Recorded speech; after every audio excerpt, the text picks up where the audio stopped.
Hey guys, welcome back to another video. So in this video, I'm going to do a comparison between cheap and expensive pastels. So the expensive pastels I have are from Rembrandt. Here, let me show you the label. These are actually the older ones. The newer ones come with a different label, and like the brand name actually has a logo. It's like this big R that's over here. So the cheaper brands actually came from this set called Weber Castello, or either it's that or it's Alpha Color. And this is a really old set, as you can see how dirty the box is. It's like it's been aged a lot. And these pastels actually are kind of strange because and you can see this the best in, I think, the brown one. So it's like, it's kind of like wonky a bit. It's not exactly a straight square. And this is typical, and you can also see like there are some imperfections on the pastel stick. This is actually typical of handmade pastels. So, but these are definitely the cheaper brands. So I don't know why it looks like irregular, but it's definitely the cheaper one.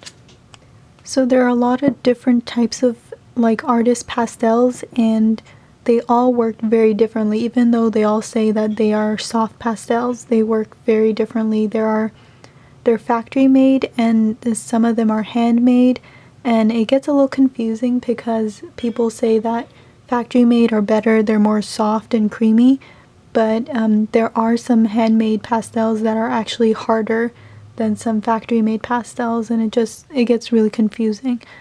So they're all very different, and like when I was trying to figure out like all the differences, it was very overwhelming because there's so many, and like each one of them has their own different binder and their own different types of pigments. Some of the artist brand soft pastels actually contain some heavy metals that are toxic to humans when inhaled or like absorbed from the skin. Stuff like lead and cadmium that you really don't want to be like exposing yourself to. So a lot of artists recommend being in a well-ventilated area, also wearing gloves and also a mask, because these pastels create a really fine dust when you're using them on paper. Just because the only the soft pastels, the hard pastels, and like the oil pastels, or even like color pastel pencils, they don't create dust because it's mostly binder. The pigment is very minimal. But for soft pastels, the pigment is dominant and the binder is very less compared to the pigment, and the pigment originally is in a very fine dust. So when you use them, then it creates this fine dust that can be inhaled, and you could possibly inhale some of the heavy toxic metals as well.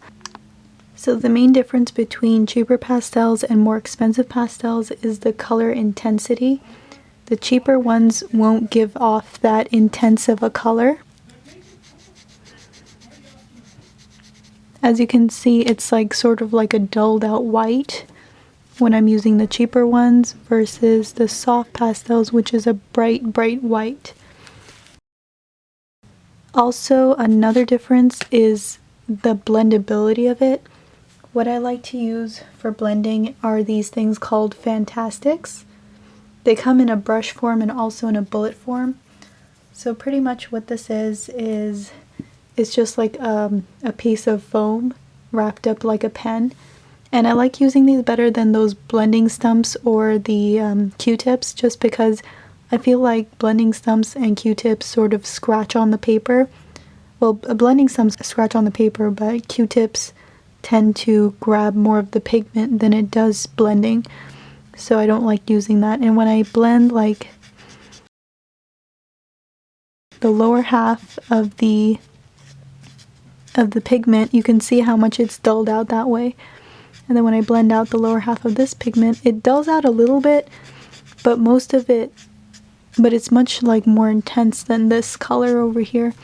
So that's the main difference. I think also blendability plays a part in like cheaper pastels versus more expensive pastels.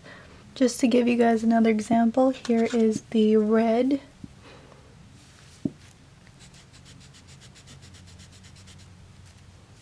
As you can see, very dulled out. And here is the red for the Rembrandt. This is, yeah, this is red.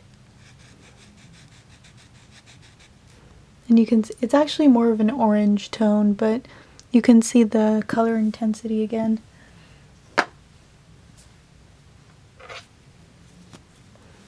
So when you're blending these out, it actually, like this paper is very smooth, so it doesn't contain that much of the pigment. So if you want to, like if you want most of the pigment to stay in place, then you should be using a more textured paper. So the paper I like using is this Roma paper from Fabriano. It's very textured, and that makes the pastel stay where it needs to stay. I'm gonna test it out with the peach colors. So the cheaper peach color is actually a little bit different from the expensive. This one is a lot more brighter, I feel. But again, very, very muted color. So here is the expensive one. Well, you can't really see much of a difference on the expensive paper. I realized that even like cheaper pastels work better on expensive paper than they do on like other papers. So you can pull off like a good masterpiece on an expensive paper just using cheap pastels. Another problem is like overlaying colors. So for example, if I want to overlay white over the previous color, you can see how well that went. Like it's a really strong contrast. But if I use the white over like the cheaper pastel, you can see how it sort of blends into the red. It doesn't overlay that much, and that's a disadvantage because, well, it depends if you want it as a disadvantage or not, because if you accidentally put down a wrong color, you can easily fix it by overlaying a newer color. But with the cheaper pastels, you're kind of limited in that range. Unless you want the white to mix with the red, then it works out better for you. A lot of people say that you can't mix pastels because it's pure powdered pigment. It's not like paint or anything. But actually you can on the paper. It's very limiting though, but you can still mix the mix the pigment. So here I'm going to overlay on the more expensive paper.